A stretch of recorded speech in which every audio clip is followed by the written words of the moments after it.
안녕하세요. 현주쌤과 책 만나기 오늘의 초대 손님 라이프 블렌드 지원님이신데요. 자, 지원님 스스로 한번 자기소개 부탁드리겠습니다.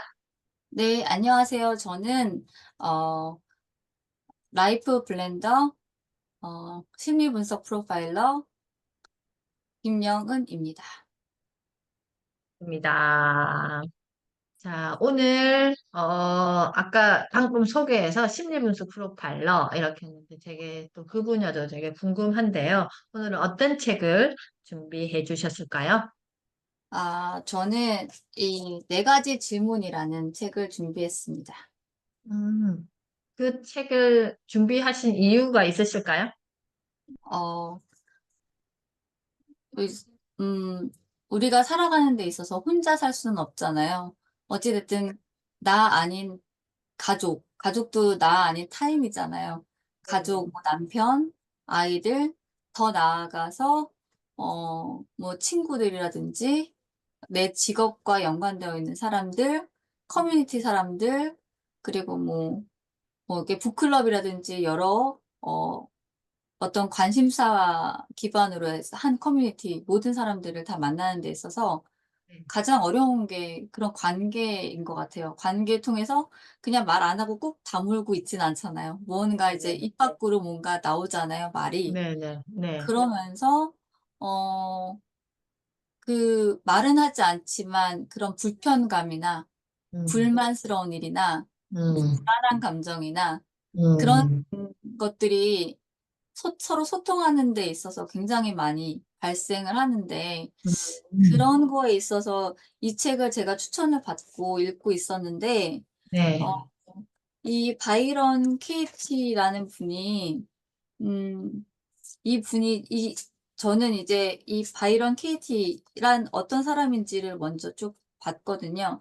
근데 음, 이분은 세 자녀를 둔 어머니인데, 음, 그리고 이제 부동산 중개인으로 이제 평범하게 살았는데, 이때 이혼을 계기로 해서 음, 우울증이 굉장히 심해졌고, 그리고 이제 분노랑 좌절감에 빠져들면서 이제 살았는데, 무려 한 10년 동안이나 우울증에 시달리면서, 죽고 싶은 충동에 사로잡혀서 결국, 1986년 요양원에 들어갔어요.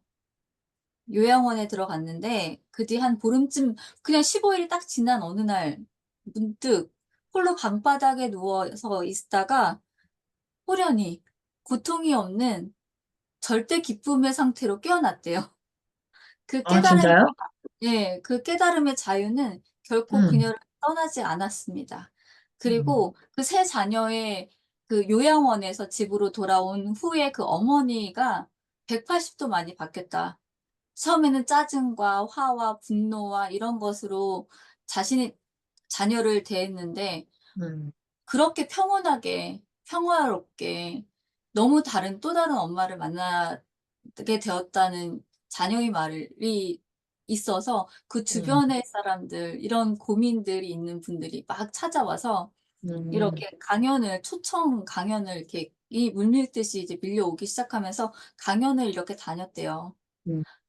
거기에서 이제 네 가지 질문을 하면서 그, 그런 내담자들이 치유가 되는 그런 과정의 이야기를, 에피소드를 담아놓은 책이에요, 이게.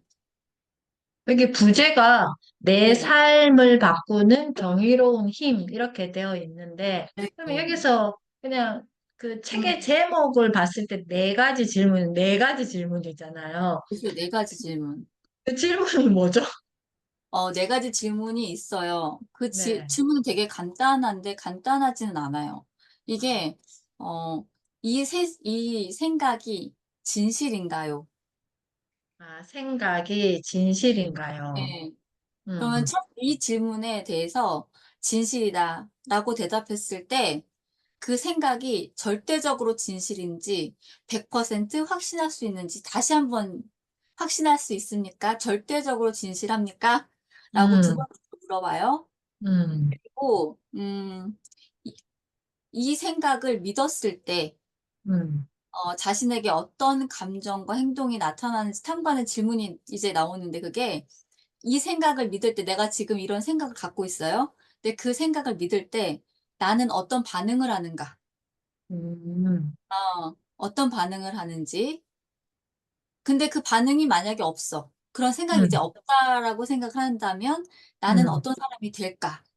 음, 그게 네 가지 질문인데요. 그 순서대로 음, 어떤 나는 뭐 이게 나의 그런 한 문장으로 나의 문제점을 딱 얘기해요. 거기서부터 시작을 하는 거예요. 음, 여기서 제가 이제 예를 들어보면, 네, 어, 약간 앞에서 예를 들어보면, 저 남편과의 일을 얘기를 해보는 게 좋을 것 같아요. 음, 네네. 그러니까 저희 문제점을 얘기할게요. 예, 음, 저는, 음, 남편이 소리 지르는 것에 대해서 음, 되게 기분이 안 좋아요. 음, 거기서부터 시작하는 거예요. 음, 이 생각이 진실입니까? 그렇게 음, 얘기하면, 네, 진실입니다. 음, 그러면 그렇게 답했으면, 이 생각이 진짜 절대적으로 진실입니까? 라고 물어보잖아요. 그럼 또 음, 생각을 하게 돼요. 이게 음, 진짜 절대적으로? 음, 절대적으로 진실한 건가? 진실인가, 이게? 음, 진실인가? 거기서 그러면 제가 한번 또 생각을 해보는 거죠. 음, 소리 지르는 게 기분 나빠. 그거는 기분 나쁜 건 내 생각이고, 음, 그 사람한테는 물어본 건 아니고 내 추측이고, 음, 그렇게 이게 깊이 깊이 들어가게 되더라고요. 너무 신기했어요. 음, 그래서, 내가 이 생각을 갖지 않으면 어떤 사람이 될까? 그럼 나는 음, 그러면, 어, 그러면 내가 이렇게 날카롭지 않고 뾰족하지 않고 평온하게 되겠네. 음, 그러면 그 사람은 소리 지르는 거는 그 사람의 몫이고, 음, 내가 어떻게 받아들이냐에 따라서 달라진다는 거잖아요. 그러니까 이 음, 책을 읽으면서 저도 너무 신기한 경험을 했어요. 음, 상대방을 초점으로 해서 바라본 거죠. 왜 소리를 지르는 거야? 음, 제가 늘 듣는 얘기가 남 탓을 한대요, 나보고. 남 음, 탓을 한대, 항상. 그래서, 아, 그러니까 나는 만약에 소리 지르는 사람은 저 사람이고 내가 그 소리를 안 받아들이면 되는데. 그래서 안 받아들이면 평온할 텐데 내가 네, 그걸 확 흡수하고 그대로 막 이렇게 꽁 하고 있고 음, 그걸 꾹꾹 누르고 있고 음, 아이들 때문에 꾹꾹 누르고 있고 그러면은 그런 생각을 내가 갖지 않았다면 나는 정말 어 다른 방법을 좀 생각을 해 봤을 것 같은 생각이 들어요. 단지 그 사람이 소리 지르는 자체만으로 기분 나빠하는 것을 쭉 갖고 음, 있었단 말이죠. 음, 근데 그 사람한테 내가 나는 음, 나를 찾았어. 나는 자기가 나한테 소리 지를 때마다 깜짝깜짝 놀라고 무섭고 두렵고 해. 이런 말을 절대로 해본 적이 없어요. 마음은 그런데 솔직하지 못한 거죠. 그러니까 진실한가에 저는 팍 음, 꽂힌 거예요.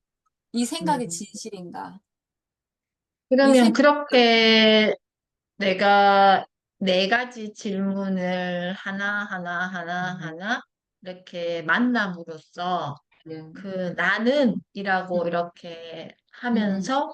상대방에게 나는에 음. 대한 이야기를 하실 수 있었나요? 네네. 그런 생각이 들게 되더라고요. 그러니까 내가 들었던 말들 있잖아요. 반복적으로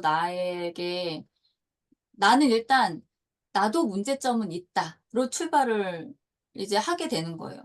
나한테도 뭔가 문제점이 있다. 그래서 내가 들었던 말들을 생각을 다시 한번 해보게 되고, 뭐 남 탓을 한다. 그리고 뭐 불평불만만 있다. 뭐 이런 얘기를 들었을 때, 어, 녹음을 해보게 됐었어요. 예전에는 이 책으로 더 다져진 것 같아요. 그 전에 만난 책들로 인해서 나를 돌아보게 되긴 했지만, 네. 이 책을 통해서 더 깊이 이게 진실이라는 단어에 굉장히 꽂힌 거예요. 이게 진실인가? 내가 어떤 마음을 가지고, 내가 어떤 마음을 가지고 그 사람한테 그 소리 지르는 그 현상에 대해서 민감하게 받아들이고 있는 건가? 내가 진정으로 원하는 게 뭔가를 자꾸 생각을 하게 되더라고요. 그 생각이 진실인가요? 여기에서 음. 진실이라는 게 방금 말씀하셨던 것처럼 굉장히 나를 깊숙이 들어가게 만드네요. 예예예.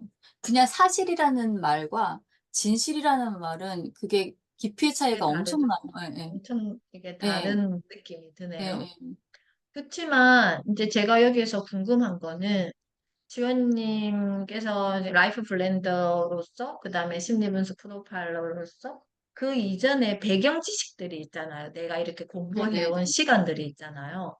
네. 그러니까 어떻게 보면 굉장히 철학적이고 어떻게 보면 굉장히 깊은 이 질문에 내가 이렇게 그 다가가기가 용이한데 그냥 네. 보통 사람들이 책을 읽지 음. 않고 음음. 이런 거에 대한 의미에 대한 생각에 대한 뭐야, 근력이 없을 때 이 정도 네. 생각을 할 수 있을까요? 나의 일상과 이렇게 맞물려서? 저는 이게 내가 그게 그 문제가 해결되고자 하는 간절한 마음이 음. 있느냐 없느냐의 차이인 것 같아요. 아, 내가 이 네. 만남 문제가 음. 해결되고자 하는 간절한 마음의 차이네요, 네. 그럼. 네네. 저는 아, 간절히 원했고 계속 불편했고 계속 같은 지점에서 같은 패턴으로 같은 음, 문제가 계속 반복이 되는 것을 제가 느꼈기 때문에 이 문제를 해결하지 않으면 계속 그 문제에서 계속 걸리는 거예요. 음. 예. 그만큼 간절함이 있어야 되는 거네요. 네. 간절하거나 그러니까 그 사건을 바라보는 사람의 그런 깊이 차이? '아 이거는 그냥 그렇죠. 문제되지 않아. 이건 뭐 괜찮아.' 이렇게 받아들이면 문제는 안 되고 '이건 너무 심각한데 나는 이거를 풀었으면 좋겠어.' 그럴 아, 때는 이제 풀게 되는 거죠. 그것도 어떻게 보면 나를 기준해서 바라봐야 돼. 그쵸. 나. 그쵸. 나. 그죠? 내가 봤을 때. 그러니까 우리가 지금 왜 요즘에 이렇게 살아가기가 힘들지라고 했을 때 너무 많은 음. 시선과 생각이 타인에 머물러 있는 경우가 많아서 음. 그렇지 않나라는 생각이 또 방금 네네네. 이야기 들었는데 끊임없이 나에 대한 이야기를 내가 이 책을 통해서 또 이 네 가지 질문을 통해서 또 내가 해결하고자 하는 그 문제가 또 음. 내가 얼마나 간절한가 여기에서부터 시작해서 이 질문을 만나면 네. 자연스럽게 나는으로 이렇게 끄집어낼 네네. 수 있는 상황이 되는 거네요. 네. 그랬을 그러니깐 때는 음. 관계가 어땠어요? 남편과의 관계가 그렇게 했을 때는? 어 일단 제가 솔직하게 음, 나의 느낌, 나의 욕구를 말을 했죠. 그전에는 되게 수치심, 음, 쪽팔림 이런 음, 걸로 인해서 어 말을 회피했죠. 음, 예전에는. 회피하고 음, 피하고. 그럼 음, 피하면 계속 그 소리 지르는 거는 내가 그냥 그거를 타인이 굉장히 만만하게 보는 경향? 아니면 문제시에 되지 않고 그냥 하면은 그냥 함부로 하는 느낌? 음, 그냥 편하니까 가족한테 다 되게 함부로 하고 편하게 하고 음, 만만하게 생각하고 하잖아요. 그렇듯이. 네네. 그래서 나의 불편함은 혼자 갖고 있지 말고 음, 어 '얘기를 해야겠구나 솔직하게. 나는 음, 이렇다. 음, 나는 이런 마음을 갖고 있으니 이렇게 해 주면 안 될까?'라고 부탁하고 협조를 구하고 그리고 내 욕구를 얘기하면 들어 주더라고요. 그래서 소리 지를 때마다 이거 지금 왜 그러니까는 그 즉시 물어봐요 이제는. 어 그러니까 비꼬는 거. 비꼬는 것도 있거든요. 이렇게 막 놀리고 비꼬고 막 이렇게 장난기가 굉장히 많은 사람이라서 그럴 때 상당히 받아들이는 사람이 기분이 나쁘면 그건 기분이 나쁜 거잖아요. 지금 자기가 이렇게 이렇게 얘기를 했는데 "실은 되게 기분이 안 좋네."라고 이제 바로바로 이제 얘기를 하죠. 그러니까 고 음, 물고 쪼끔 고거를 딱 트는 게 굉장히 어렵고 힘들었는데 고게 딱 트이니까 어, 대화가 별로 없었었거든요. 대화가 별로 없었었는데, 그러니까 계속 회피하는 거죠. 보면 막 소리 지르고 막 그러니까 회피하다가, 그러니까 내 감정과 내 느낌과 내 부탁과 욕구를 얘기를 하니까, 그다음부터는 내가 이런 말을 했을 때는 이렇게 싫어하는 거를 알게 되잖아요. 그러니까 조금씩 조심하더라고요. 그러니까 나도 나를 알아차리지만 상대방도 상대방의 행동을 알아차릴 수 예, 있는 예, 그 네네. 상태가 되는 거네요. 예, 그러니까 예, 예. 서로에게 좋은 거잖아요. 네, 그쵸, 그쵸. 어, 와, 이 책이 어떻게 보면 굉장히 네 가지 질문이라고 하면 심플할 것 같지만 이 질문과 어려워요. 질문과 질문과 질문을 예. 타고 갈수록 계속, 굉장히 내 내면을 깊숙이 들어가는 이런 느낌이 네네. 들거든요. 네네. 아, 이 책은 우리가 어떤 부딪힘을 만났을 때, 그리고 내가 정말 간절한 뭔가 해결하고자 하는 게 있을 때, 뿐만 네네. 아니라 그냥 일상에서도 내가 어떤 것을 우리가 돌다리도 두드려 보고 가자, 음, 건너자라는 네네. 것처럼, 어떤 큰 일이 닥쳤을 때 이 네 가지 질문을 만나면 내가 너무 음, 힘드니까, 근데 좋은 일일 때도 이 네 가지 질문을 가지고 해도 굉장히 가볍게 이렇게 네. 연습이 될 것 같다라는 생각이 들어요. 네. 제가 그 말씀을 드렸잖아요. 쌤, 나 이렇게 말씀을 당당하게 하시는 케이트 쌤이 자기가, 그러니까 이렇게 얘기하면서 말함과 동시에 가벼워지신다고 얘기했잖아요. 근데 저는 네. 그런 시기심과 그런 나에 대한 그 열등감이 이렇게 딱 있을 때, 쌤나, 이게 잘 안 돼요. 그런데 그런 경우에 성향을 가진 분들이 상처가 굉장히 많은 거죠. 그러니까 시기심을 가지고 있는 사람의 양상이 그 상대방의 다른 약점을 막 공격하면서 "넌 음, 그렇게 하면 안 돼." 뭐 이런 식으로 음, 공격하시는 분들도 꽤 계신데, 그거에 대한 상처도 있고 상처도 음, 받는 분들이 많고 한데, 음, 그런 경우에서 내성적인 분들이 좀 이거 읽고 이렇게 딱 음, 단단해지셨으면 좋겠다는 생각이 들어요. 저도 이렇게 딱 받아치는 게 잘 안 되거든요. 막 네네. 쫄고 음. 그렇습니다. 또 오늘 이렇게 너무 좋은 책, 네 가지 질문, 내 삶을 바꾸는 경이로운 힘, 네 가지 질문을 소개시켜 주셔서 너무 감사드리고, 또 다음에도 좋은 책 언제든지 이 채널에서 소개시켜 주시면 감사하겠습니다. 오늘 함께 해주셔서 감사합니다. 네, 감사합니다.